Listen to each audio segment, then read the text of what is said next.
Halo teman-teman, Assalamualaikum. Balik lagi dengan aku Ajeng dari Dinar All in One. Dan di samping aku ada Afi Muhammad Dafa. Afi Muhammad Dafa. Panggilannya? Bisa panggil Afi. Bisa panggil Afi. Nih Vi, kamu cerita-cerita dong dulu dari SMA mana? Aku dari SMA 3 Kota Tangerang. Hmm?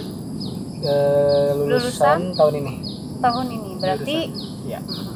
berarti tahun 2020 ini kamu lulus dari SMA 3 Tangerang. SMA 3 Tangerang. Dan setelah lulus ini nih, status kamu sebagai apa?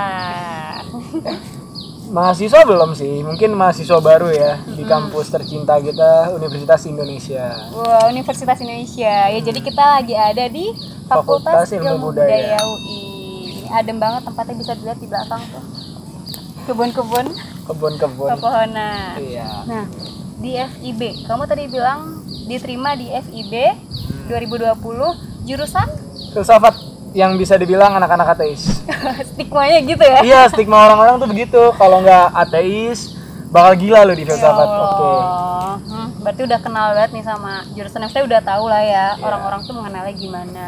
Nah, kamu dapet filsafat berarti dari jalur apa tuh? Karena kan ada SBM, SNM, SIMAK. Jalur belakang. Enggak lah. Aku dapat di jalur SIMAK mandiri. Mandiri ya? Hmm. Mandiri, berarti SIMAK UI. Betul. SIMAK UI kamu dapat filsafat. Iya. Nah, kalau boleh tahu nih, karena SIMAK itu mandiri, jadi aku penasaran. Kamu itu orang yang memang lolosnya di UI aja, atau orang yang pada akhirnya memilih UI? Pilihan kedua, lebih memilih UI. Lebih memilih UI. Berarti selain UI ada pilihan-pilihan yang lain dong. Mungkin kamu bisa cerita-cerita nih, kamu dapat apa aja? Alhamdulillahnya kemarin diterima lolos SBM, dapat HI Unsri. Nah, terus 4 hari kemudian pengumuman SIMAK, lolos di filsafat.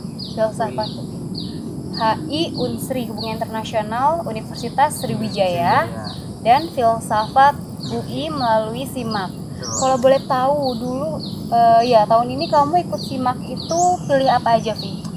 Pilihanku pertama, kalau bisa boleh ngomong sih, filsafat itu pilihan kedua. Jadi pertama itu hubungan internasional, Wah, kedua baru filsafat, lalu ketiga itu sastra Jepang. hubungan internasional pilihan pertama.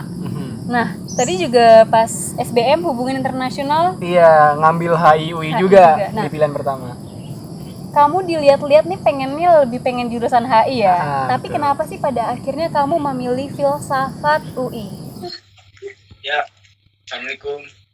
Gue namanya Afi, dipanggil Afi. Asal dari mana? Asal ya? Tangerang. Oh iya, dari Tangerang. SMA. Oh, SMA 3 Tangerang. Gue di UI mau ngambil HI. Doain aja guys ya, HI yang mau filsafat. Amin. Nah, Karena UI harga mati. Sebenarnya kalau misalkan emang dapetnya HI UI juga bakal ngambilnya itu. Sebelumnya ya lihat dari akrenya juga sih. Waktu kemarin itu ada ngeliat orang nge-share kalau misalnya akreditasi kuliah bagusan PTS yang akreditasinya A atau PTN yang akreditasinya masih C. Dan aku langsung search kan di Google. Oh, jadi kayak kepikiran gitu ya. Kepikiran, oh iya. Ngomong-ngomong kan Unsri itu jurusan HI-nya tuh baru. Dan pas cek benar itu akreditasinya masih C. Masih C. Nah, terus aku cek lagi buat HI UI sama filsafat sama sastra Jepang UI itu akreditasinya A semua kalau nggak salah. Dan aku mikir kayak oke lah kalau misalkan HI nggak keterima, filsafat masih ada, filsafat nggak keterima masih ada sastra Jepang. Yang penting akreditasi.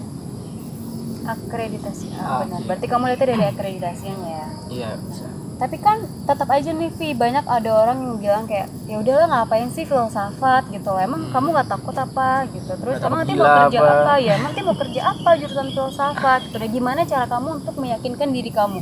Meyakinkan diri sih karena sebelumnya juga ada yang mikir udahlah nggak usah HI karena ada yang bilang HI terlalu terorganisir atau terlalu ini. Dan di filsafat itu pemikiran lebih terbuka. Iya. Jadi bisa cari-cari teori lagi, belajar ilmu baru lagi. Dan di situ aku kayak penasaran dan oke lah, semoga aja gue keterimanya di filsafat dan ya alhamdulillahnya dapat di filsafat. Gimana tuh orang tua?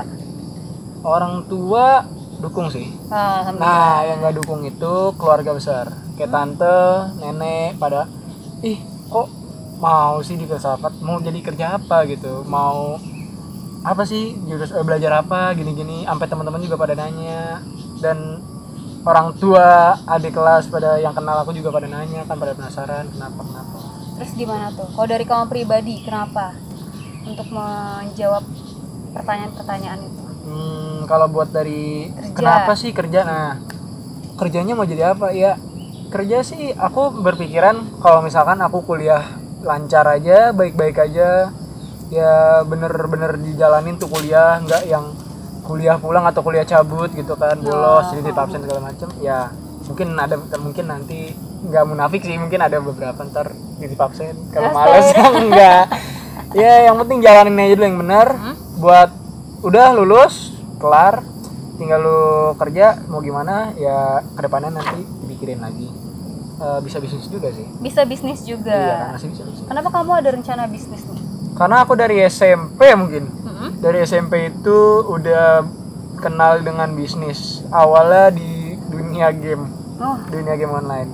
Lalu di SMA aku ikut nyoba bisnis lagi, just tip, reseller, dan alhamdulillahnya membuahkan hasil, bisa beli barang-barang yang diinginkan dengan hasil kerja keras sendiri. Ya. Jadi kamu udah kayak nggak takut lah mau kerja apa, karena dari diri kamu sendiri juga kamu udah ada soft skillnya lah ya, gitu kan, dari mental dan lain-lainnya. Nah nih Vi, lanjut, mungkin dari sebagian teman-teman yang nonton ini pengen nih kayak kamu diterima di lebih dari satu universitas, terus jurusan yang dimau juga. Mungkin kamu bisa sharing nih gimana sih cara belajar kamu saat itu? Aku tipe orang yang belajar nggak bener-bener intens sih. Kalau misalkan emang pengen nongkrong dulu. Kalau emang pengen belajar. Ya ada lah waktu buat nongkrong, ada waktu juga buat ngambis buat belajar. Di situ kan kemarin itu aku ikut kayak suatu lembaga camp. Nah di situ aku lebih terorganisir karena ada jadwal kan. Iya. Aku baru ini buat itu UTBK ya. Aku baru belajar UTBK itu serius H-4. H- seminggu udah ada niat. H-seminggu tuh udah ada niat kayak oke, gue belajar nih, gak usah nongkrong dulu, karena kan kamarku jadi tempat tongkrongan base camp tuh misalnya. Jadi campnya tuh benar-benar nginep sekalian di sana ya. Nginep sekalian di situ. Nah, aku kamarku sering buat jadi teman-temanku nongkrong, ngobrol-ngobrol, nyanyi-nyanyi, main-main gitu.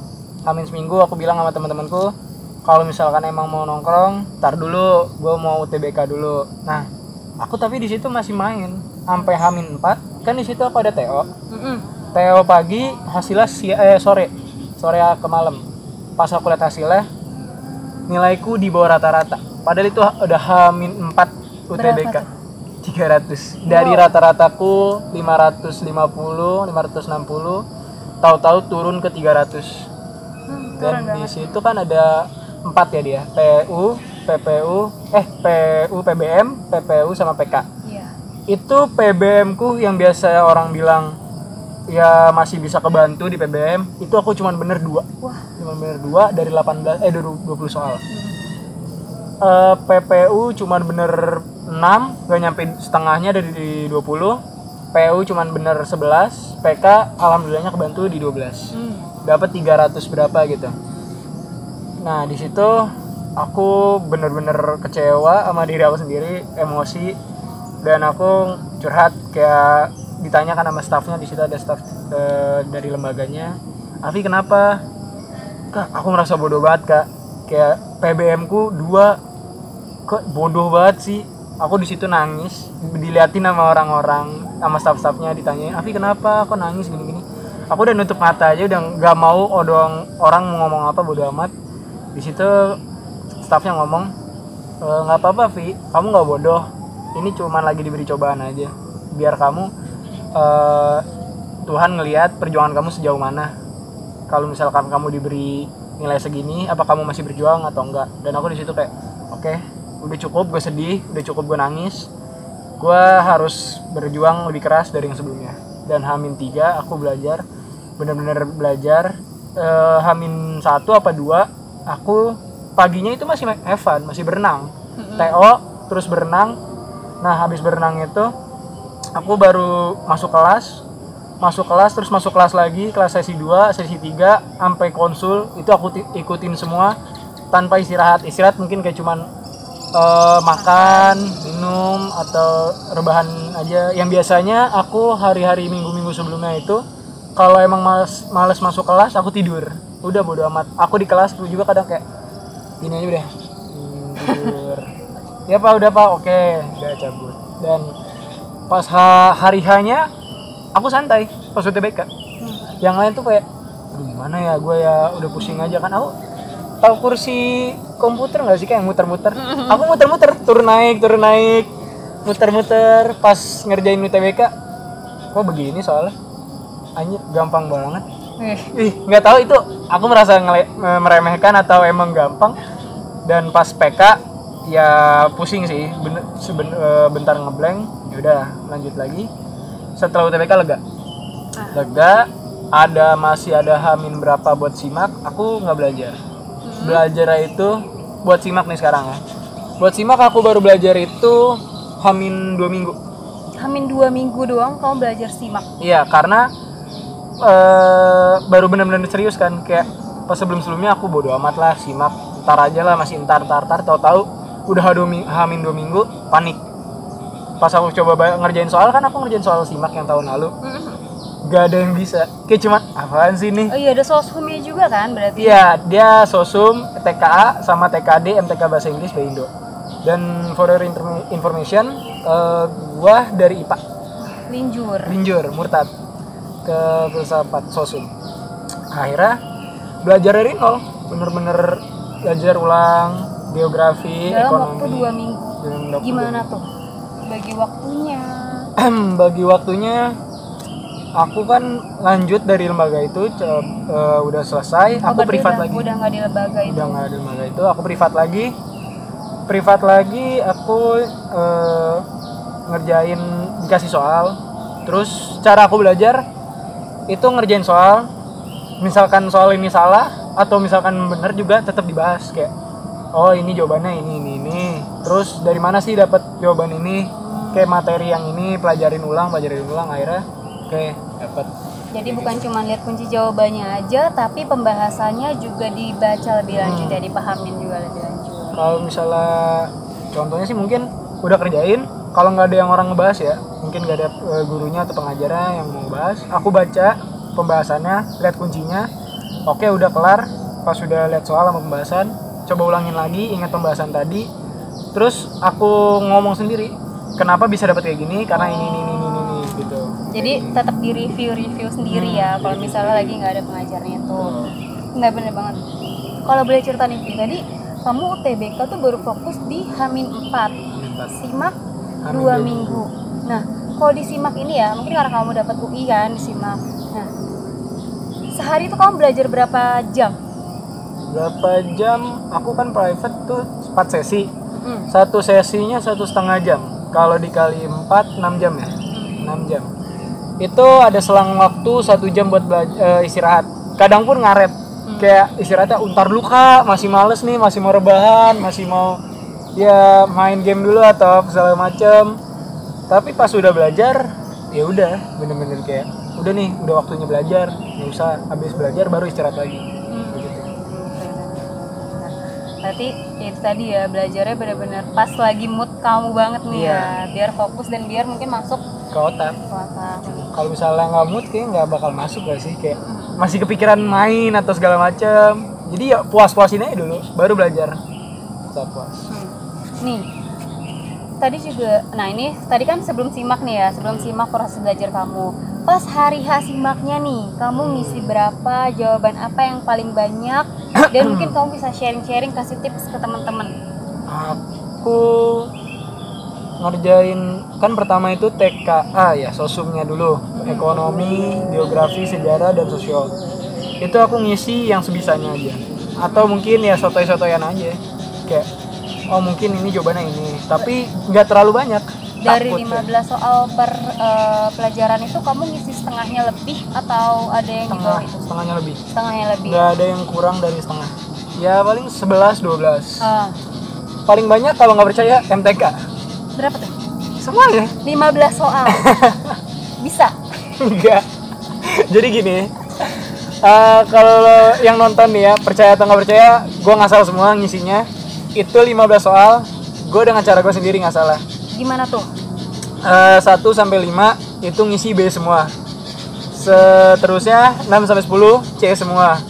Lalu di sisanya 11 sampai 15 aku ngisi D semua. Kenapa aku ngisi kayak gitu? Kenapa? Kenapa? Karena bayangin 5 soal ini aku isi B semua. Nah, 1 aja yang benar, itu plus 4 kan? Sisanya min 4. Kan 1 salah minus 1.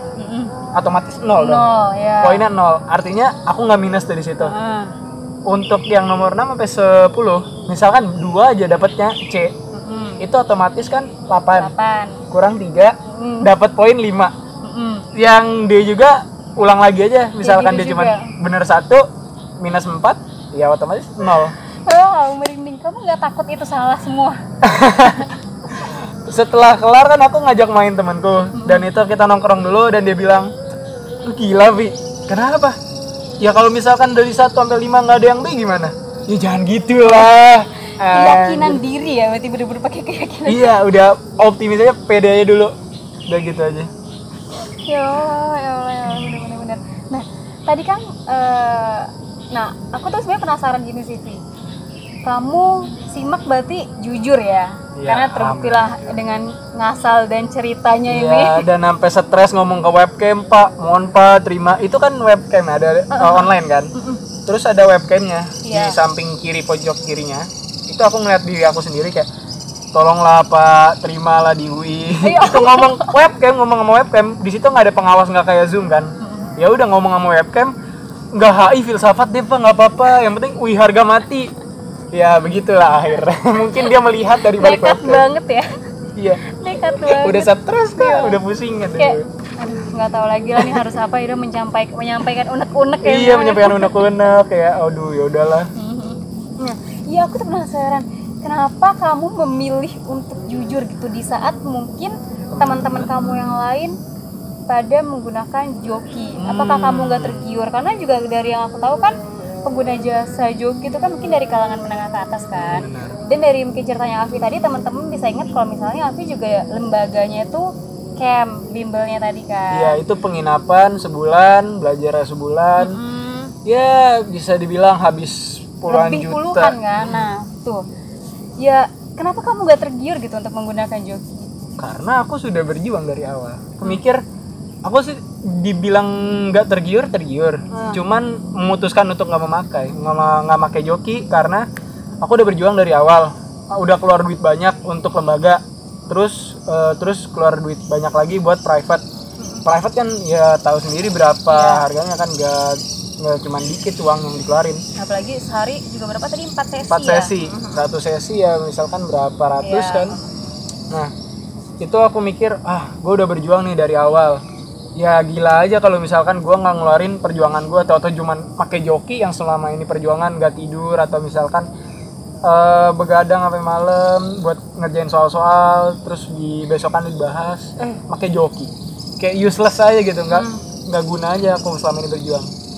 Alhasil aku mikir oke lah, jujur aja, keluarin semua perjuangan yang selama ini selama ini yang udah dijuangin. Mantap.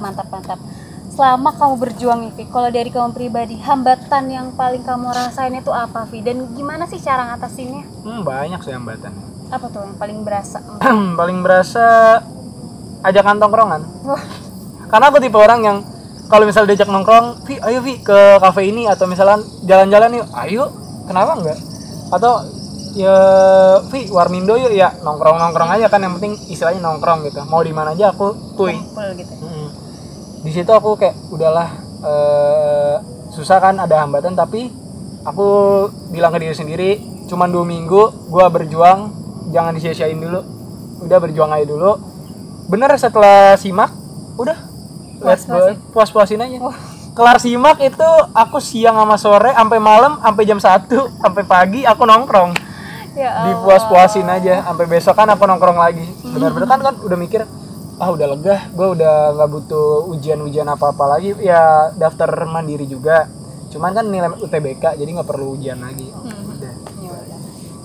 kayak udahlah gitu kan, berarti udah nggak perlu mikir lagi nih buat tes lagi. Nah, terakhir nih Vi, karena kamu juga udah berhasil mengatasi hambatan itu dan lain-lainnya, dan sampai sekarang kamu ada di Filsafat UI melalui jalur SIMAK UI, mungkin kamu bisa kasih pesan-pesan nih untuk teman-teman kita yang akan berjuang di tahun depan untuk mendapatkan UI atau PTN impian mereka. Pesan-pesan ya, kalau misalkan kalian masih mikir nongkrong sambil belajar, jangan deh. Soalnya bener-bener aku nyoba nongkrong sambil belajar, yang ada nongkrong doang, gibah. Iya pastilah kalau udah nongkrong tuh gibah kenceng banget tuh. Udah ngobrol toto belajar paling cuma sejam, gibahnya 5 jam 4 jam kan. Ya udah. Nah buat kalian mungkin fokus dulu aja ya, minimal buat misalkan aku kan 2 minggu.